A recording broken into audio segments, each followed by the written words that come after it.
Class. आज हम वो सवाल निकालेंगे जो हमने पिछली वीडियो के अंदर निशान लगाए थे, तो आप देखें बोर्ड पे ध्यान से देखें। सबसे पहले सवाल नंबर हमने 4 पे निशान लगाया था, जिसके अंदर हमने लिखा था किसी समांतर श्रेणी के तीसरे और 9वें पद क्रमश 4 और -8 है, तो इसका कौन सा पद शून्य होगा।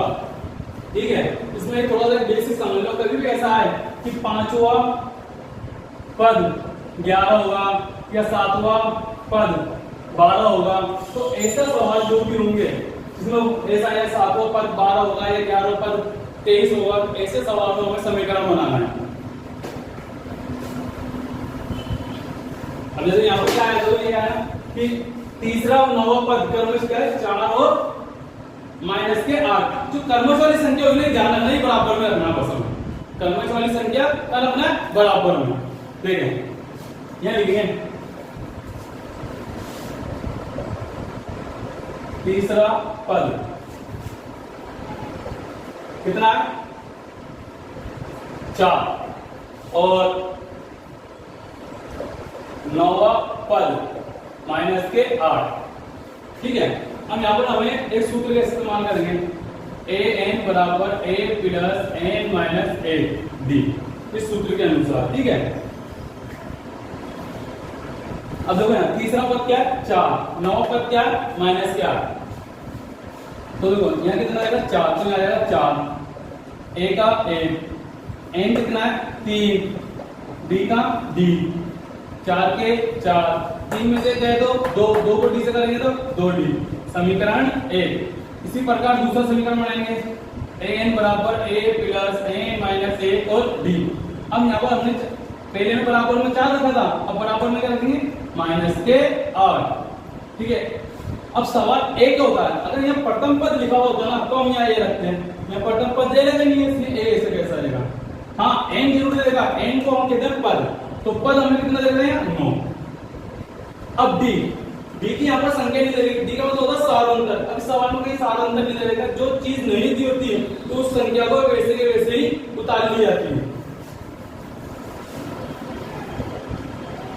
9 में से कह दो 8 को d से करेंगे तो 8d, ये हमारा समीकरण होंगे 2।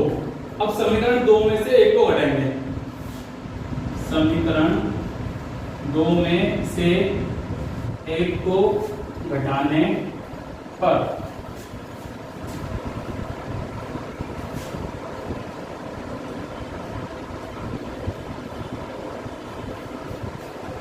बराबर a प्लस 2d।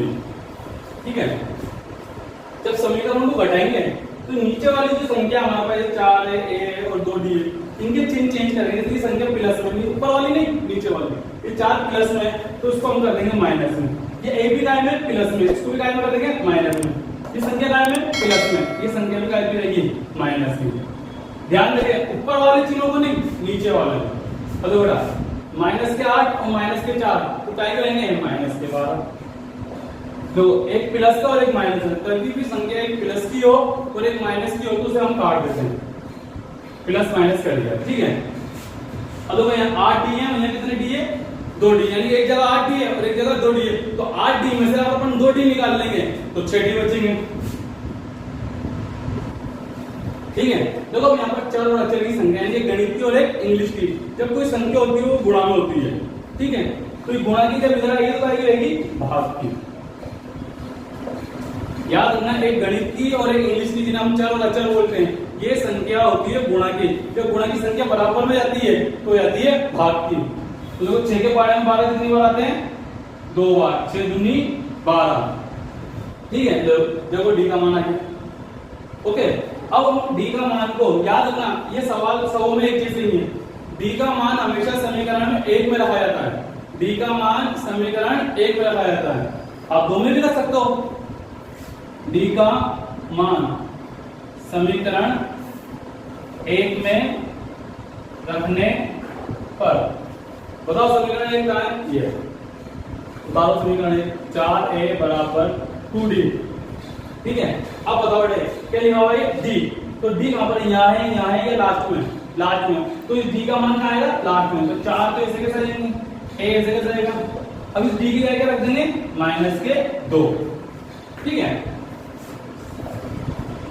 दो को दो से गुणा करो तो दो दूनी चार और minus minus minus plus minus. Okay, अभी संख्या माइनस की है, जब माइनस की संख्या बराबर में आती है तो संख्या क्या आएगी प्लस की, तो ये आएगी 4 प्लस 4, तो कितना हो गए 8। अब देखो बेटा हमें यहाँ पर क्या मिल गया 8 काय का a, और यहाँ क्या मिल गया d कितना माइनस के 2।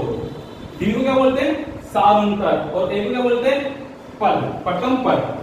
ठीक है, अब हमें एक शून्य यार इसका कौन सा पद शून्य होगा। अब यहाँ पर एक चीज ध्यान रखें, जहां पर भी कौन सा कितना आ जाए, कौन सा और कितना आ जाए उस संख्या को आपको बराबर में ही रखना है। देखें अब इधर हमारे पास डी भी है और ए भी है, हमें कौन सा पद ज्ञात करना शून्य है। तो देखिए यहाँ सूत्र लगाएंगे ए एन बराबर ए प्लस एन माइनस ए और डी। यहाँ देखो अच्छी तरह यहाँ लिखा हुआ इसमें कौन सा पद शून्य होगा, कौन सा पद शून्य होगा। तो जो शून्य होगा यहाँ बोलता कौन सा पद 2 होगा, कौन सा पद 3 होगा, कौन सा पद 4 होगा। जो कौन सा बोल रहा है ना वो चीज आपके आएगी बराबर में, तो आप इसको शून्य को लिख देंगे बराबर में। अब देखो सवाल में आपको ए मिल गया 8, एन देने का नहीं है, डी आगे माइनस के 2। अब देखो जब भी संख्या बराबर में आ जाए, जब भी संख्या बराबर में आए तो वो पक्षांतरण होगी। ये संख्या प्लस की है, जब इधर आएगी तो क्या आएगी माइनस की, तो यहाँ क्या बचेगा बेटा एन माइनस 1 और इनटू माइनस के 2। अब देखो बेटा ये निशान देखो पहले अच्छी तरह, ये निशान क्या आएगा गुणा का, गुणा का निशान इधर जाएगा में होगा भाग में, तो जब भी गुणा का निशान इधर आएगा तो ये हो जाएगा भाग में यानी बटे में। तो बेटा माइनस से माइनस कर गए, अब 2 के पहाड़े में 8 कितनी बार आते हैं 2 चौक 8। तो बेटा ये संख्या क्या आएगी माइनस की, जब ये माइनस की तरह आएगी प्लस की, तो 4 1 5। तो ध्यान रखना इस समीकरण को अपन पक्षांतरण करते हैं तो इसमें ये होता है प्लस की संख्या जो होती है वो उधर आके माइनस की होती है, और जो माइनस की होती है वो प्लस हो जाती है, और जो गुणा में होती है वो भाग में जाती है, और जो भाग में होती है वो गुणा में होती है। तो आपसे पूछ रहा था कौन सा पद शून्य होगा, तो वो कौन, तो 5वां पद क्या होगा वो शून्य होगा। अब हमारे पास एन आ गया, पद आ गया 5, तो यही तो पूछा था कौन सा पद शून्य होगा, तो अपन लिख देंगे 5 अतः 5वां पद शून्य होगा। नंबर 5, किसी समांतर श्रेणी का तीसरा पद, देखो इसको अंडरलाइन करें पहले, किसी समांतर श्रेणी का तीसरा पद, तो तीसरा जो है वो तो आपका n हो जाएगा, और जो 16 है वो आपका an हो जाएगा, जैसा कि अपन ने लास्ट सवाल में किया था। अब देखो यहाँ 7वां पद 5वें पद से 12 अधिक है। अब इसमें देखो 7वां और 5वां ये दोनों तो होगा n, और इन दोनों के बराबर में इसलिए एक ही संख्या रखनी है अपन को, कितने 12। तो देखो पहले आ रहा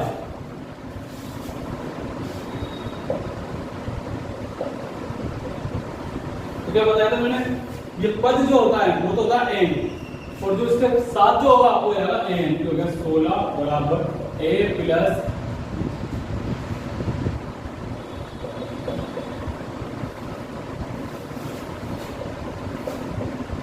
3 में से 1 गया तो 2 को डी से गुणा करेंगे तो 2d, तो होगा समीकरण 1। ठीक है, अब देखो अपन इसको एक तरीके से करेंगे, अपन क्या करेंगे इन दोनों का सूत्र एक साथ लगा देंगे, जैसे ए एन बराबर A plus N minus 1 D minus A plus N minus 1 और ये डी। अब देखो यहाँ पर हमने ये दोनों सूत्र एक साथ क्यों लगाया, इसकी वजह ये कि यहाँ पर एन तो 2 है पर बराबर में रखने की संख्या एक ही है, तो इसलिए हमने इन दोनों के सूत्र एक साथ लगा दिए। तो यहाँ पर 12 तो यहाँ आएंगे, ए से कैसा आ जाएगा एन कितना पहला 7 और ये कितना है 5। तो देखो ध्यान दो, ये भी n है ये भी n है, ये इसका इसके लिए आ जाएगा 7 और इसके लिए आ जाएगा 5। अब देखो a प्लस 7 में से 1 गया 6 को डी से करने 6d, 5 में से 1 गया तो 4 को डी से करेंगे 4d। ठीक है, तो ध्यान रखें अगर बाहर माइनस के निशान है और अंदर प्लस की संख्या दोनों, जैसे ये प्लस की संख्या उसके आगे कोई निशान नहीं है तो भी ये प्लस की संख्या है। अगर बाहर माइनस का निशान है और अंदर प्लस के निशान है तो बाहर वाले निशान से अंदर वाले निशान गुणा होके जो प्लस के हम काय करेंगे माइनस के, तो ये प्लस का काय हो जाएगा माइनस का, ये भी प्लस का काय हो जाएगा माइनस का। अब देखो ये प्लस का है और ये माइनस के, तो प्लस माइनस कट गए जैसा अपन ने पहले काटे थे, ठीक है। अब देखो 6 में से 4 डी गया तो ये बचा 2d। अब बेटा देखो वही बात ध्यान रखो कि अभी हमने पहले क्या बोला था, जब एक इंग्लिश की और एक गणित की यानी एक चर और एक अचल आ जाता है यानी संख्या काय में गुणा में, तो गुणा की संख्या जब इधर आएगी तो काय में जाएगी भाग में, काय में जाएगी भाग में। तो 2 के पारे में 12 कितने बार आते हैं 6 बार, 2 छिक्के 12, 2 छिक्के 12। तो देखो वापस एक संख्या गणित की एक संख्या इंग्लिश की जो होती है आपस में जो होती है गुणा में, बोलते हैं चारों अचर, तो गुणा की संख्या जब इधर आएगी तो काय में आएगी भाग में, ठीक है। अभी मैंने क्या समझाया था, डी का मान काय में रखते हैं, पहले वाले सवाल में बताया था कि डी का मान जो रखते हैं वो समीकरण 1 में रखा जाएगा। तो अपन ये लिखेंगे डी का मान समीकरण 1 में रखने पर, तो समीकरण 1 ये था।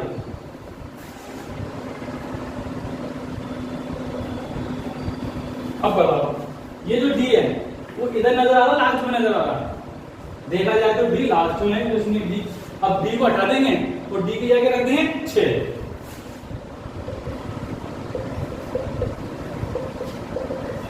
6 दूनी 12, ठीक है।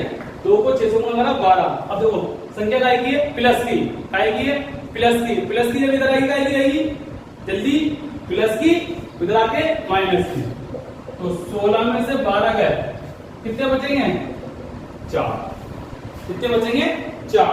अब देखो यहाँ पर हमें डी का मान मिल गया 6, यहाँ हमें ए का मान मिल गया 4, पर अब ये पूछ रहा कि कौन सा पद, हमें यहाँ पर समांतर श्रेणी ज्ञात करनी है। क्या ज्ञात करनी है समांतर श्रेणी, जैसे अपन याद करते हैं 2 4 6 8, ठीक है। अपन के ए और डी निकल गया, ए तो आ गया अपन के 4 और डी आ गया 6। अब देखो यहाँ पर बोल रहा है समांतर श्रेणी ज्ञात करें। अब समांतर श्रेणी कैसे, जैसे अपन का सवाल हो ना 2 4 6 8 5 10 15 20 इस तरीके से। हम यहाँ पर a1 तो दे देगा अपन को, अपन को a2 निकालना है, a2 बराबर a प्लस b, ठीक है। a कितना दे दिया 4 और d कितना आ गया 6, तो 6 4 10।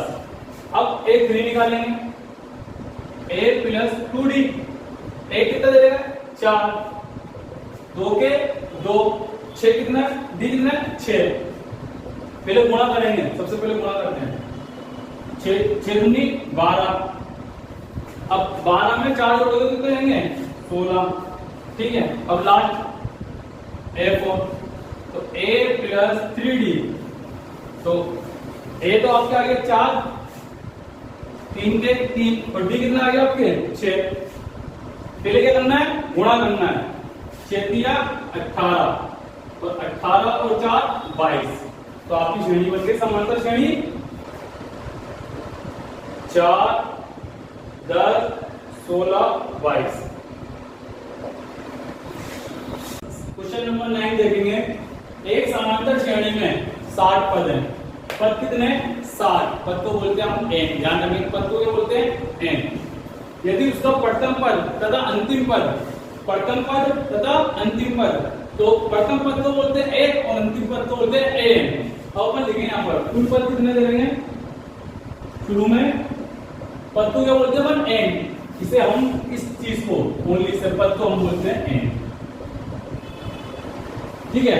अब बोला प्रथम, इसका यह पद प्रथम पद, प्रथम पद जो होता है a, कितना रहेगा 7, अंतिम पद, अंतिम पद को बोलते हैं n, तो गया 125। एक बार देखें पद क्या है n, तो n लिख दिया अपन ने 60, प्रथम पद कितना रहेगा 7, प्रथम पद को बोलते हैं n, a बोलते हैं, ठीक है। अब ये देगा अंतिम पद, अंतिम पद को क्या बोलते हैं अपन an, क्या बोलते हैं, अब फॉर्मूला लगा लो, an बराबर a प्लस n माइनस 1 और d। बताओ n कितना है 125, a कितना दे रहा है 7, एन कितना दे रखा है 60 और डी दे रखा है नहीं सवाल में।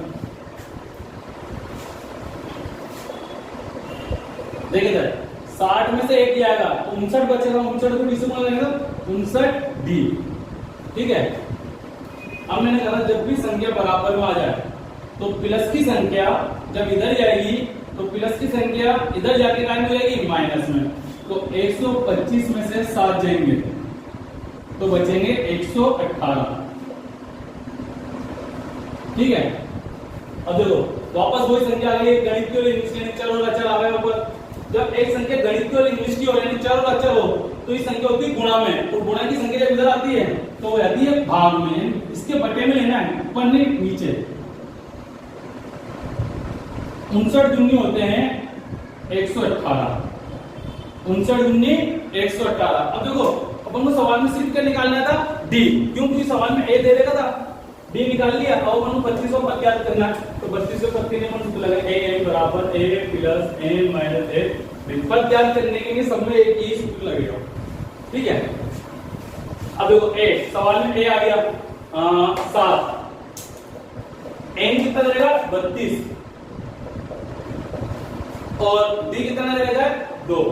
जब सवाल में ए और डी निकल जाए तो हो सकता है आपके एग्जाम में 32 के ही कहते हैं 30वां पद याद करो, 29वां पद याद करो। जब भी आपको लास्ट वाला पद याद करना हो तो उसके लिए पहले आपको ए और डी निकालना पड़ेगा। तो अपन ने डी निकाल लिया, ए इसलिए निकाला कि सवाल में दिया हुआ था। अगर हमें डी निकालना होता तो अपन समीकरण बनाएंगे ना अपन ने पहले कि डी का मान समीकरण 1 में रखने पर। अब देखिए 7 के 7, 32 में से एक गया तो ये बचा 31। पहले गुणा करेंगे, 2 एकम 2 और 2 तिया 6, 62 में 7 जोड़ेंगे तो यह 69। तो 32वां पद 69 होगा। क्वेश्चन नंबर 10, 4 संख्या समांतर श्रेणी में है पर संख्या दे रही नहीं आपको। यदि संख्याओं का योग 50 है, यानी पहली शर्त है ना सवाल की वो है संख्याओं का योग 50 है तथा सबसे बड़ी संख्या सबसे छोटी संख्या की 4 गुनी है। दूसरी शर्त है सवाल की सबसे बड़ी संख्या सबसे छोटी संख्या की 4 गुनी है तो संख्याएं ज्ञात कीजिए। कोई संख्या ज्ञात करनी है। माना दो हम संख्या मान लेते हैं, माना पहली संख्या ए मान लेते हैं, दूसरी संख्या ए प्लस डी मान लेते हैं, तीसरी संख्या ए प्लस 2d मान लेते हैं और चौथी संख्या ए प्लस 3d। ठीक है, अब सवाल की पहली शर्त क्या है? पहली शर्त द्वारा समझे 4 संख्या समांतर श्रेणी में। तो 4 संख्या दे रही है, जैसे मानो मैं किसी से पूछूंगा उम्र क्या है, अगर उसकी उम्र पता नहीं तो अपन उसकी उम्र क्या मान लेते हैं x, यानी कुछ भी मान सकते हैं। तो अपन ने पहली संख्या मान ली a, दूसरी संख्या मान ली a प्लस d, तीसरी संख्या मान ली a प्लस 2d और चौथी संख्या मान ली a प्लस 3d। अब ये तो हल हो गया ना आपका। 4 संख्या बताएंगे तो 4 संख्या बता दीजिए अपन ने कुछ भी। अब बोला है यदि संख्याओं का योग, यानी ये संख्या है आपकी 4, इनका योग यानी इनको जोड़ देना है। इनके आगे प्लस लगा दो, a ले लिए पहले तो, अब ad ले लो, a प्लस d, फिर a plus 2d a plus 3d बराबर 50। ठीक है, मतलब इन चारों संख्याओं को जोड़ना है, प्लस लगाना है। अब देखो एक गिनती कितनी बार है, 1 2 3 4, तो यार 4 है। डी देखो कितनी बार है, 3 2 5 5 और 1 6d बराबर 50। कैसे जोड़ा, पहले एक गिनो कितनी बार है, 1 2 3 4, तो 4 एक हुआ है। अब डी गिनो कितनी बार है, 3 2 3 और 2 5 5 और 1 6। अब देखो इसके अंदर अपन को ये देखना है कि 4 और 6 को 4 और 6 कौन से पाड़े में आते हैं बताओ, 4 और 6। दो के पाड़े में आते हैं चार के, दो के पाड़े में चार के आते हैं, दो के पाड़े 6, तो यहाँ पर अपन दो कॉमन ले लेंगे, 2 दूनी 4 और 2 तिया 6। ध्यान दीजिए, हमें यहाँ पर ये देखना है क्या ये दोनों संख्या किसी एक पाड़े से कट सकती है क्या, तो हम देखते हैं कि 4 और 6 दो के पाड़े से कट सकते हैं। अगर यहाँ पर ऐसा होता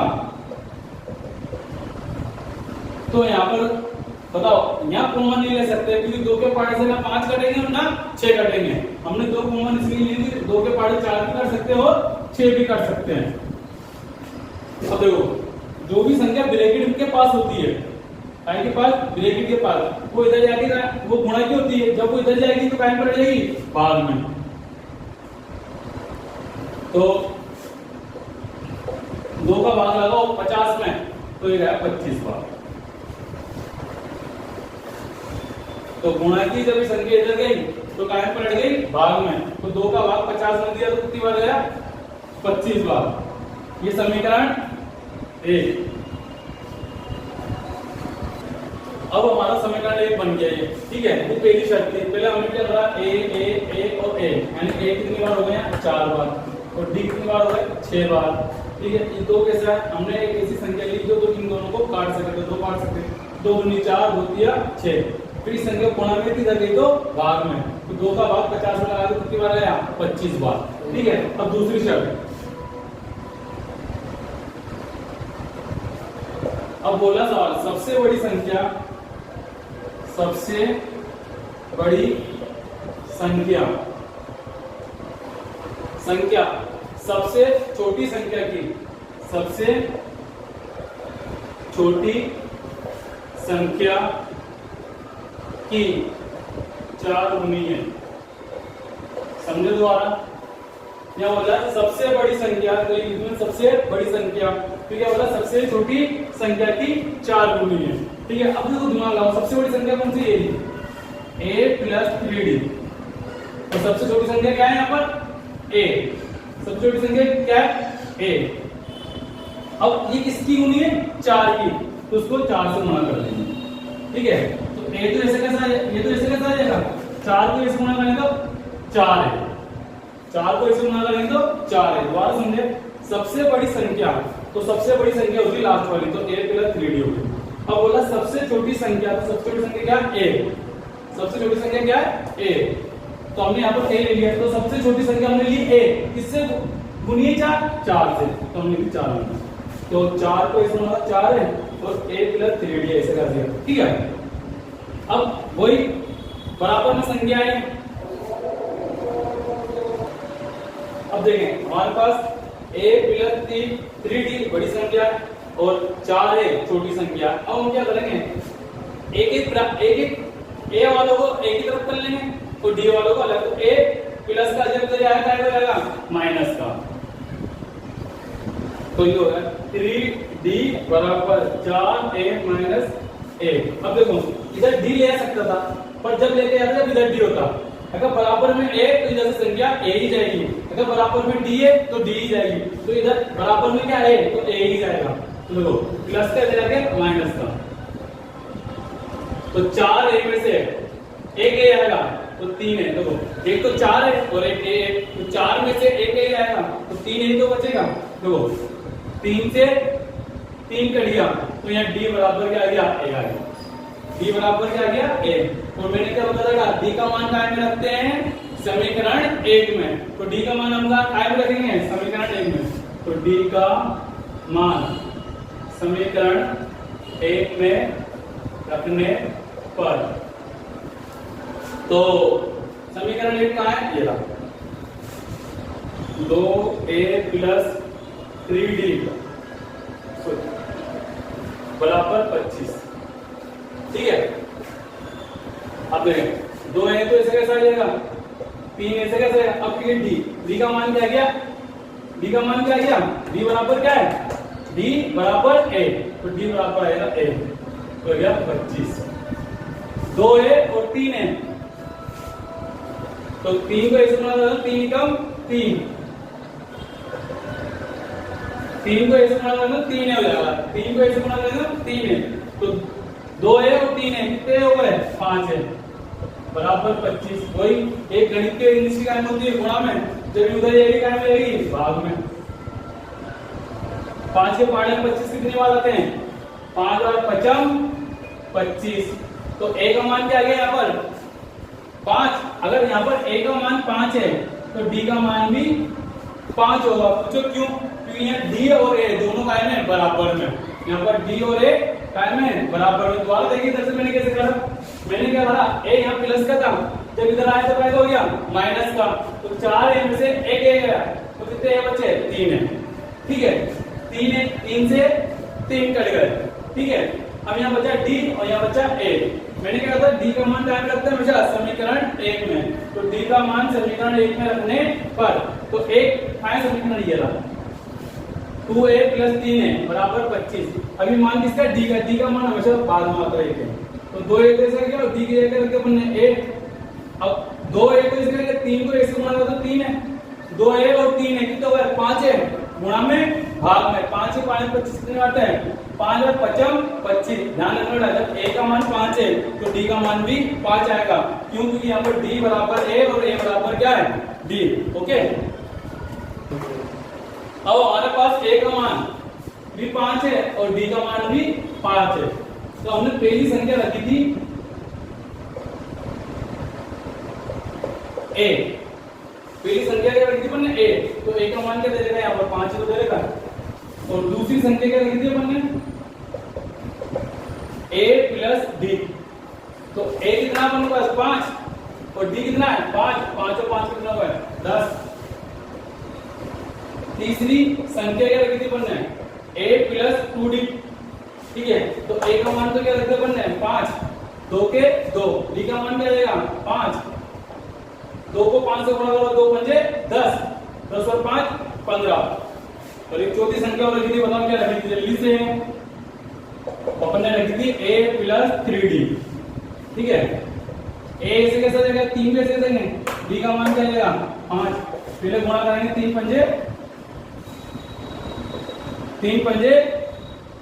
15। 15 और 5 20। तो अपन की संख्या कौन हो गई? पहली संख्या हो गई 5, दूसरी संख्या हो गई 10, तीसरी संख्या हो गई 15 और चौथी संख्या हो गई 20। हमने 5.2 का वीडियो बनाया है, इसकी घर पे बैठ के अच्छी तरह प्रैक्टिस करें।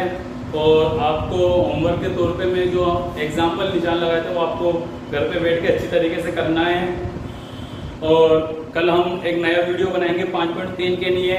तो आप मेरे वीडियो को लाइक करें, शेयर करें और कमेंट करें आपको कैसा लगा मेरा वीडियो।